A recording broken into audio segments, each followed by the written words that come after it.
Assalamualaikum warahmatullahi wabarakatuh dan selamat sejahtera. Okey, untuk video kali ini adalah sambungan video Sabah episod 16. Ni episod yang ke-17 lah.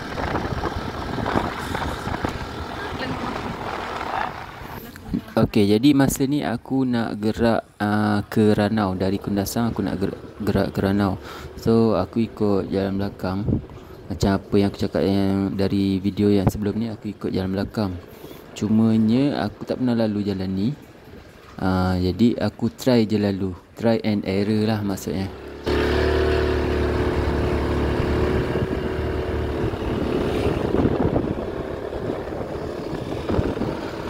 Jadi masa aku lalu kat sini, pemandangan sekeliling dia mula-mula nampak macam hutan. Tapi bila tengok betul-betul, rupanya ada padang golf kat sini.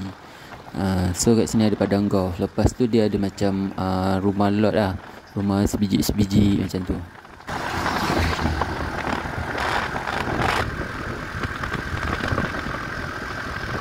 Jadi sepanjang perjalanan kat sini memang mendaki je sampailah satu tempat tu. Aku jumpa satu tempat yang mana tempat tu adalah perkebunan. Dia macam Cameron macam tu lah. Ada orang tanam sayur-sayur kat lereng-lereng bukit.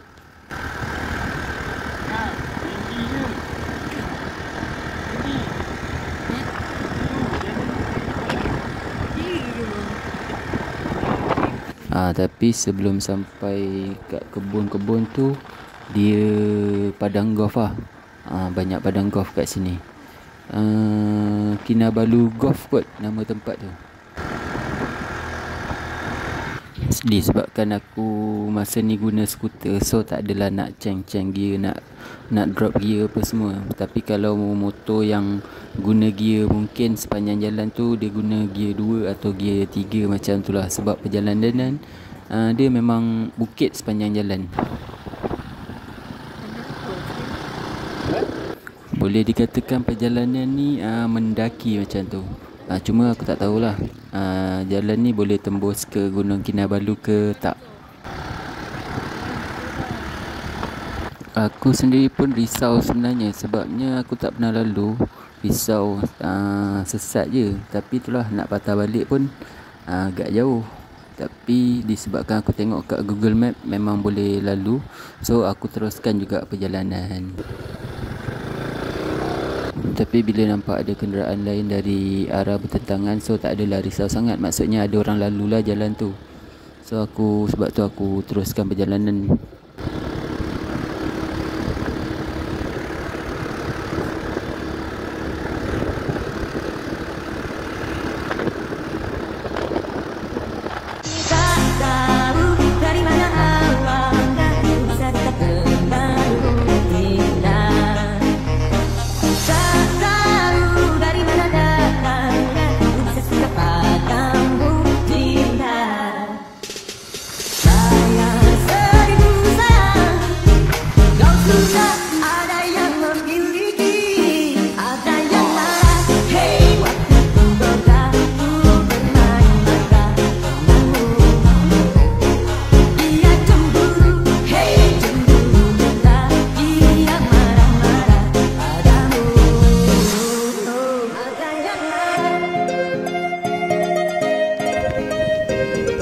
Baik ni, orang Sabah pun kena pergi.